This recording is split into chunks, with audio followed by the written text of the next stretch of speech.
There's a pretty one, Ulysses.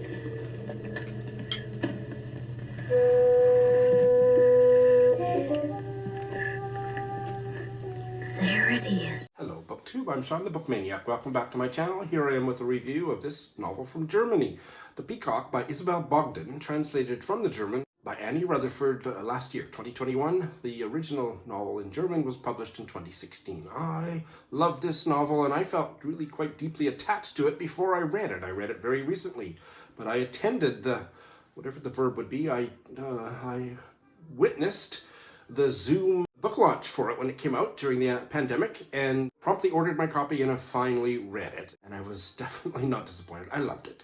Let me tell you why, and tell you a bit about the book. So the opening premise of this novel is curious. Never mind the fact that this is a German writer writing a novel set in Scotland, and it just works.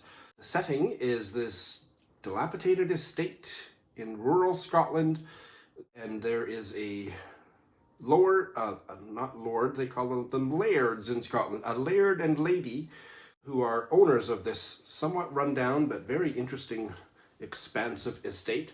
They are both working people with careers. I believe the husband is a classics prof and the lady is an engineer. So they're working people, but they are part of the nobility of Scotland, and what that means is that they're a little bit poor trying to maintain this vast estate. And so the idea they have come up with is to rent out the various motley assortment of buildings that are all quite spread out on their property to tourists. And the buildings are run down, they spend as much money as they have, and they don't have as much money as they would like to renovate them and make them livable. So they're not as well heated as they could be. And the water pressure leaves something to be desired. But for people looking for a rustic tourist type experience in the countryside of Scotland, that's what they have for offer. They decide to buy peacocks because they think peacocks would be interesting for our guests, not really knowing the first thing about peacocks, so not realizing that that fabulous polychromatic display of the male peacock's strut with his fabulous feathers is only for a very short time, like, I don't know, a few days or a few weeks of each year, and the rest of the time the peacocks are really nowhere to be seen or are not very social. But they've got peacocks. One of the peacocks at the opening of the novel, and I'm going to read you the opening section in a minute, has gotten somewhat deranged. When I was talking about this book on a couple different Friday reads, as I was reading it, I had misremembered why that peacock was deranged. I thought it was because the color blue made him horny and that he wanted to screw anything that he saw that was the color blue, but no, I have misremembered that. In fact, what the color blue is doing to this adult peacock is he's viewing anything that is blue as a rival, and he attacks it because he doesn't want a rival. So that's the opening premise. And it's quite a strange opening premise, but a very funny one. I didn't quite catch the humor until I was about a third of the way in, and then I just started smiling perpetually and chortling often as I read the rest of the story. The laird and lady, they don't play as significant a role in the story as do their paying guests, but they are quite an adorable couple. A little bit, not really sure which end is up at times about what they're getting into, but they're basically kind people. It's unusual that there really aren't so many villains. The only villain, and I'm going to get to the paying guests here in a minute, but is a fairly humanized portrait of a bad boss by the end of the story. But it was just so funny. So we got this peacock that is attacking anything that's blue, and then the paying guests for this particular weekend arrive, and there's all kinds of other situations. Their right-hand assistant is dancing to Dolly Parton while vacuuming, and she trips over the big vacuum cleaner and breaks her arm or sprains her arm or something. So she's out of commission, and so the lady of the estate is having to do all the things that her assistant usually does and nurse her assistant back to health, because that's just the kind lady, and I use the lady in the capital L sense of the word, that she is. And then the guests arrive, and it's a bunch of, I think they're bankers, and I believe they're from London, but they're from England. And they're here for a weekend-long team-building workshop, and none of them are very happy to be there. They're not really into attending a team-building workshop, including their boss, who is there, driving a blue car. So I'll let you figure out where things go from there. But none of them, they all think that a team-building workshop is just a complete waste of time, and none of them are all that excited about being in the boonies, or should I say the bonnies, in rural Scotland, so far away from civilization and with next to no cell phone access. But here they are co-workers and colleagues, but they don't have personal relationships with one another. So the whole thing, they're just out of their element. And plot ensues. And it is just not only funny. The tone here is deceptively light. The only way that I really enjoy humor in fiction is if there's something underneath it that's kind of more meaningful, and I thought there very much was here.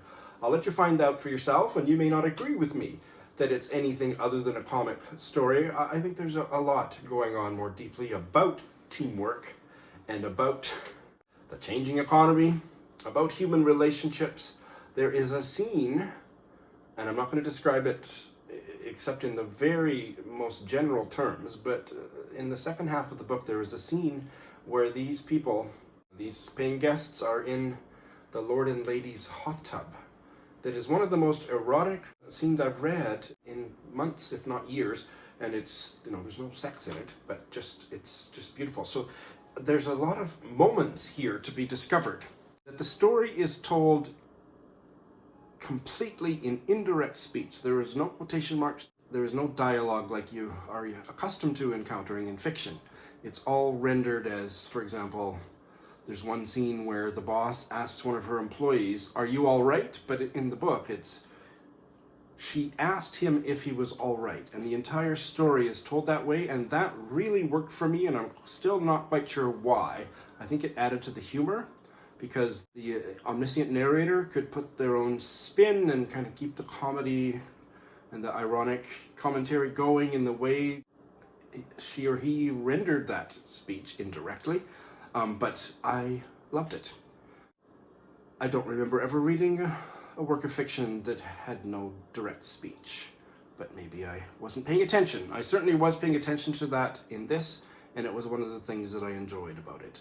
I suppose I should say that this is not a book that if you are, it involves killing animals for various reasons that make sense to the human beings in the story, but if you are squeamish or have political problems with that, this is probably not the book for you. There's nothing gory about the way the animals are killed, but the animals do get killed in this story. What is elaborately described is preparing game, preparing fowl for cooking and eating, and so again, there might be a certain kind of vegetarian that wouldn't want to read those descriptions and will find them gory, but there's a lot about food in here. This book made me hungry. All right, let me close with just the opening page in a bit. One of the peacocks had gone mad, or maybe he just couldn't see very well. At any rate, he suddenly regarded anything blue and shiny as competition on the marriage market. Luckily, there were very few blue and shiny things in the little glen at the foot of the highlands. There were fields and meadows and trees, and altogether a great deal of green, and there was the heather, and any number of sheep.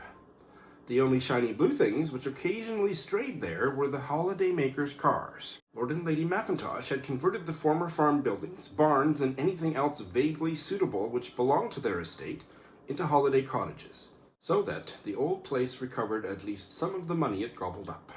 The oldest parts of the castle presumably dated back to the 17th century, when the castle had been built, and there had been various annexes and extensions over the following centuries. There hadn't always been enough money for ongoing modernizations, and this remained the case today. The house cost money. The plaster would flake off the facade and need replacing, and then a water pipe would burst or the roof would need repairing. Lady Fiona mainly repaired the electrics herself, because hardly any electricians nowadays can still cope with 110 volts or deal with the old fuses.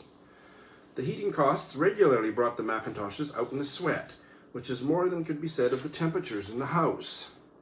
The ground floor was paved with flagstones, so it was never particularly warm, even in hot summers, and hot summers were rare. In winter, it was even colder. There was a central heating system which didn't deserve the name, and so most rooms were simply cold.